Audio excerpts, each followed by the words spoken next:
এসো নাই। হ্যাঁ বলো, কার সঙ্গে কথা বলছিস হেসে হেসে? কারোর সঙ্গে না। আমি শুনলাম বললেই হবে, তুই এখনো হাসছিস। আরে না না, ওই কোচিংয়ের একটা বন্ধু ছিল। আরে কেউ না কেউ না। সব বন্ধুর সঙ্গেই তো তুই কথা বলিস, কিন্তু এত তো হাসিস না।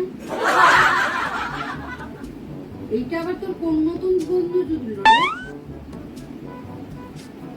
আরে সেরকম কেউ না, ওই যে কোচিংয়ে নতুন একজন ভর্তি হয়েছে তো তার সঙ্গেই কথা বলছি।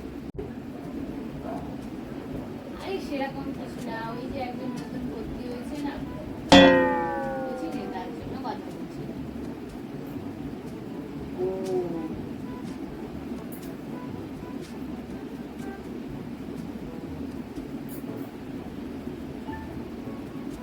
তোর বয়সটা কিন্তু আমি পেরিয়ে এসেছি, বল।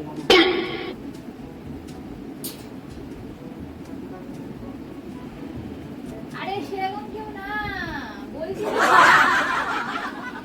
তোর লজ্জা করে না না রে? তোর লজ্জা একটুও করে না না? আরে বল বল মানা, বল বল বল না। আরে আমাদের কোচিং একটা ছেলে পড়ে না, অ্যামেজিং, ওই ছেলেটার সঙ্গে কথা বলছি। আরে বন্ধু হিসেবে ও তাহলে এই ব্যাপার। হ্যাঁ তার জন্য তুমি জিজ্ঞেস করতে বললে বন্ধু। ও তাহলে দাঁড়া দেখাচ্ছি না।